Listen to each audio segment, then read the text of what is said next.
भैया हमने तो लकड़ियां काट ली हैं, चलो अब चलते हैं। गुरुदेव हमारी प्रतीक्षा कर रहे होंगे। हाँ हाँ रामानंद, हम अभी चलते हैं। इतना सब कहने के बाद दोनों भाई वहां से लकड़ियां लेकर चल देते हैं।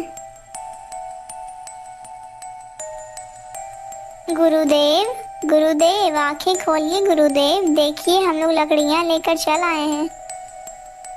ठीक है पुत्र, तुम इन लकड़ियों को बाजार से बेच कर कुछ राशन ले आओ। हमारे पास तो जितना धन था वो समाप्त हो चुका है। परंतु गुरुदेव, आपको धन की क्या आवश्यकता है? आप तो उस चमत्कारी मंत्र को पढ़कर आप जादू से धन ला सकते हैं। नहीं समानंद, वो मंत्रिक धन हमारे उपयोग के लिए नहीं है। वो मंत्रिक धन हमारे जगत कल्याण के लिए है, जिसका उपयोग मैं बस एक साल में एक ही बार कर सकता हूँ। श्यामानंद, तुम जल्दी से जाकर बाजार से लकड़ियाँ बेच आओ और कल सुबह हमें शहर के लिए प्रस्थान करना है। श्यामानंद लकड़ियों का गट्ठा लेकर बाजार की ओर निकल पड़ता है। बाजार पहुंचकर श्यामानंद लकड़ियां बेच देता है और बाजार से दाल चावल खरीद कर वापस अपने घर की ओर चल पड़ता है।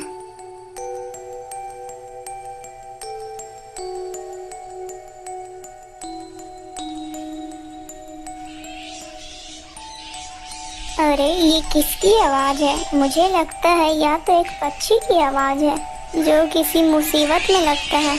अरे यह तो एक तोता है।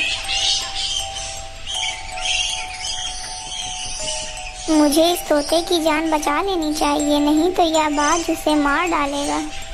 श्यामानंद तुरंत ही एक डंडा उठाता है और बाज को फेंक कर मारता है, तो बाज तुरंत ही तोते को छोड़कर वहां से उड़ जाता है। अरे राम राम राम, ये तोता तो पूरा घायल हो चुका है। मुझे इसके घाव पर जड़ी बूटी लगा देनी चाहिए। इतना कहकर वो जड़ी बूटी तुरंत लाता है और तोते की घाव पर लगा देता है। फिर तोता क्षण भर में भी ठीक हो जाता है। हे दयालु इंसान, तुमने मेरी मुसीबत में मदद की है। तुम्हें जब भी कोई परेशानी हो तब तुम अपने परेशानी में मुझे जरूर याद करना। मैं तुम्हारी मदद अवश्य करूँगा। ठीक है मेरे प्यारे दोस्त, आवश्यकता पड़ने पर मैं तुम्हें अवश्य याद करूँगा। इतना सब कहने के बाद श्यामानंद वहाँ से चला जाता है और फिर वो तोता भी वहाँ से चला जाता है।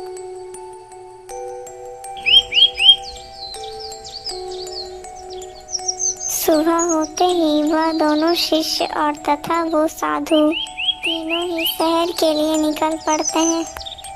चलते चलते वह तीनों एक जंगल से गुजरते हैं।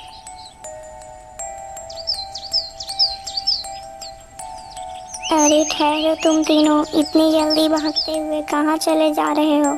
हम तीनों शहर जा रहे हैं, लेकिन आप लोग कौन हैं? हम तीनों इस जंगल के डाकू हैं। डर डाकू? लेकिन डाकू जी, आपने हमारा रास्ता क्यों रोका है? हमें जाने दीजिए।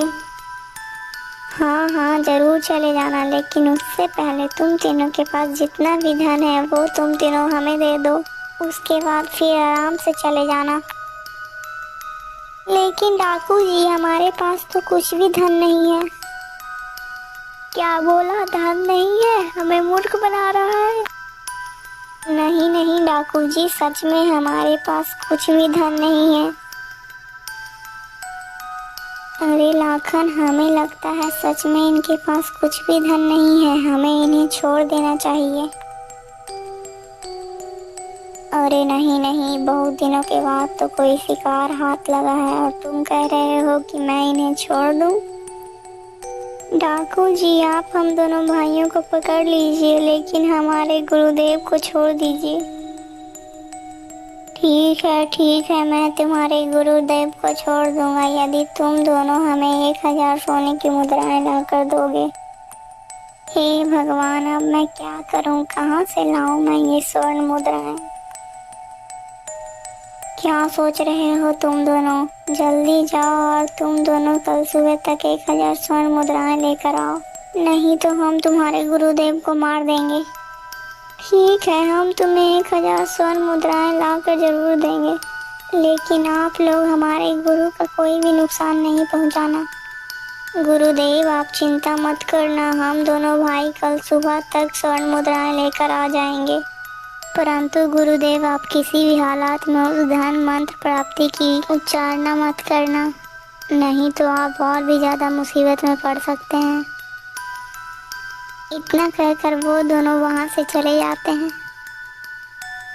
क्या करूं, मैं कहाँ से लाऊं इतनी सारे सोने के मुद्राएं। चलो मैं अपने मित्र तोते को बुलाता हूँ, हो सकता है वो मेरी कुछ मदद कर पाए। ए मेरे मित्र तोते, तुम कहाँ हो? मैं बहुत परेशानी में हूँ, मुझे तुम्हारी सहायता की आवश्यकता है। मित्र तुम कहाँ हो?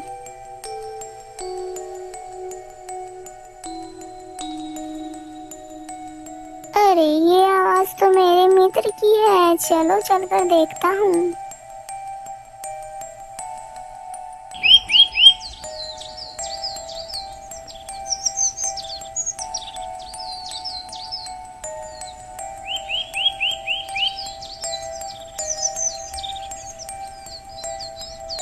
क्या बात है मित्र, आपने मुझे याद किया, बोलिए क्या बात है।